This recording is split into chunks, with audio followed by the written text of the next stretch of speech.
وہ ایک چیز ایک بار پھر ثابت ہوئی ہے کہ اگرچہ امریکہ ایک ڈکلائننگ امپائر ہے لیکن ہے امپائر، بلکہ دی امپائر ہے. دنیا میں کوئی 200-250 سے زائد ملٹری بیسز ہیں امریکن، اور وہ واحد ملک ہے جو دنیا کے کسی بھی حصے میں کبھی بھی جب بھی وہ چاہے کوئی نہ کوئی ملٹری پاور یا فورس پروجیکشن کر سکتا ہے. دوسری جانب اکثر لوگ کہہ رہے ہیں کہ یار روس نے کیوں کچھ نہیں کیا، چین نے کیوں کچھ نہیں کیا. تو روس کا تو یار تلخ حقیقت یہ ہے کہ وہ مطلب اگر بشار الاسد کو نہیں بچا سکے وہ مدورس کو کیا بچائیں گے، رائٹ. دوسرا تو ان سے تو یوکرین بھی فتح نہیں ہو رہا، 3 سال سے زائد ہو گئے ہیں، اب تو 3 سال سے زائد ہو گئے ہیں. جہاں تک چین کی بات ہے تو چین نے کہا ہے کہ جی ہم قانونی جنگ لڑیں گے. اچھا اب اس بات پہ ہنس سکتے ہیں لیکن ان کے پاس اور آپشن بھی کیا ہے. کوئی ایسا تو نہیں ہو سکتا نا کہ وہ پیسیفک سے 4 ایئرکرافٹ کیریئر بھیجیں، اس کے ساتھ نیوکلیر سبز بھیجیں، اور وہ بھی امریکہ کے بیک یارڈ میں. So it is not possible. تو ایک ایک کر کے جتنے بھی لوگ سر اٹھا رہے ہیں امریکہ کے خلاف، آپ دیکھ رہے ہیں وہ سر قلم ان کے کیے جا رہے ہیں، بالکل جو مڈل ایسٹ میں اسرائیلی ماڈل اپلائی کیا جا رہا ہے. بلکہ اسرائیل میں تو اس وقت بہت خوشی ہے. وہ کہنا ہے کہ جی ہم ایک اسرائیلی ہائیوم کا آرٹیکل میں پڑھا تھا، کہتے ہیں کہ جی ہم نے ہی ٹرمپ کو کنونس کیا تھا کہ اس کو ہٹا دیں.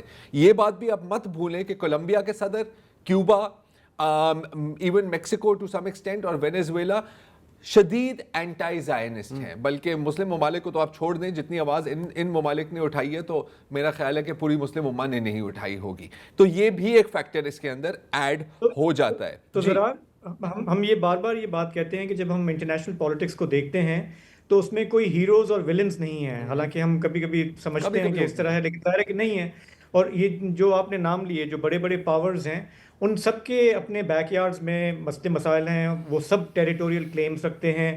آپ نے یوکرین کی بات کی، روس کے حوالے سے، چین کے حوالے سے ہم جانتے ہیں کہ تائیوان کے بارے میں وہ بار بار کہتا ہے کہ جی یہ ہمارا حصہ ہے، ون چائنا پالیسی ہے. ہم وہاں پہ وہ اپنی جنگیں بھی یوز کرتا، فوجیں بھی یوز کرتا ہے.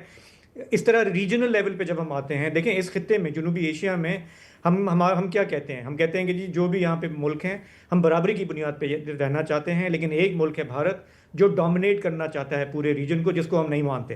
اس لیے ہمارا ان سے ایک ٹسل چلتا رہتا ہے.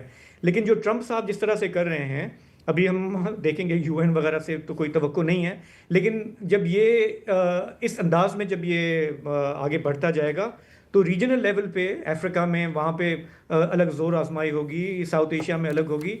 پھر ہر کوئی بولے گا کہ جی اگر آپ کر سکتے ہیں تو پھر ہم بھی کر سکتے ہیں.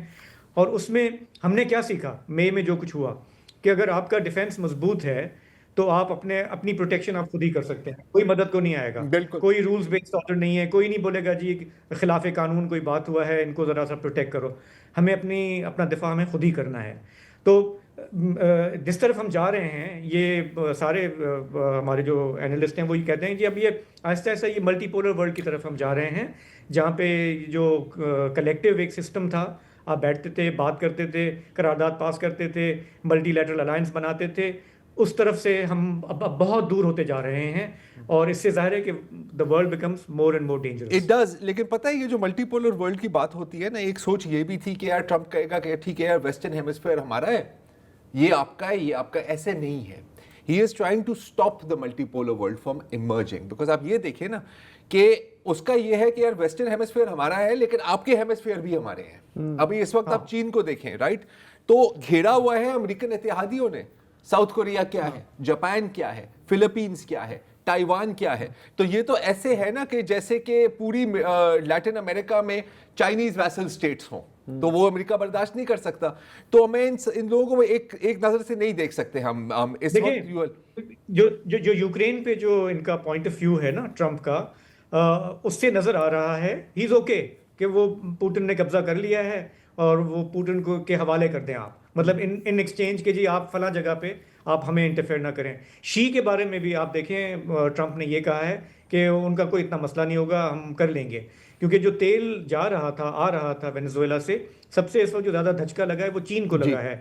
اور میں ایک بیان دیکھ رہا تھا ٹرمپ کا، اور ان کا تیل ویل کا کوئی مسئلہ نہیں ہے، وہ اگر چین جا رہا تھا ہم وہ جانے دیں گے. تو ٹرمپ وہ بندہ ہے جو چاہتا ہے کہ جی کہ میں آپ کو اکوموڈیٹ کہیں پہ کر لوں گا، آپ یہاں پہ آپ ظاہر ہے کہ ویسے وہ کر بھی نہیں سکتے کچھ، لیکن وہ ہی از ولنگ، کیونکہ ہم بار بار دیکھتے ہیں کہ ہی رسپیکٹس جو لوگ اسٹرانگ مین ہیں، جو بدماشی کرتے ہیں، جو اپنا اسرٹ کرتے ہیں، وہ ایسے لوگوں کو رسپیکٹ کرتا ہے. تو لیٹس سی. اچھا ایک چیز تو کلیئر ہے, ایک چیز تو کلیئر ہے کہ اگر وہ کسی کی رسپیکٹ نہیں کرتا تو وہ ہے یورپ. ہاں جب یہ مدورس کو ہٹایا گیا تھا نا تو سب کے آ رہے تھے کہ ہاں یار یہ تو بڑا ڈکٹیٹر تھا, یہ تھا وہ تھا, ایک طرح سے اچھا ہوا, لیکن آخرکار اقوام متحدہ اور بین الاقوامی قوانین بھی ایک چیز ہے, اس پر بھی نظر ڈالنی چاہیے.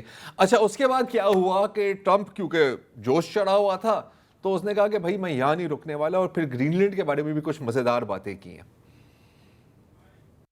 جی, اور اس کے بعد یورپ کی لائن سے آ رہی ہے سر یہ کیسی باتیں کر رہے ہیں, یہ تو نیٹو کے ملک کی آپ بات کر رہے ہیں, کسی چھوٹے موٹے ساؤتھ امریکن ملک کی. انہوں نے ہٹلر کو بھی تو دیا تھا نا یہ چیکوسلواکیہ لے لو لیکن ہماری طرف نہیں آنا, یہ سوڈیٹنس لینڈ لے لو ہماری طرف نہیں آنا. تو اب وہ تو اپیزمنٹ وہاں بھی نہیں چلی تھی, اور یہاں ٹرمپ ہے, ہٹلر نہیں. ٹرمپ ہے سر, بالکل. ہٹلر جو ہے سپر پاور کا سربراہ نہیں تھا, ٹرمپ ہائپر پاور ہے سر. چلیں فائنڈ اپ کر لیں. فی الحال اجازت دیجیے, خدا حافظ.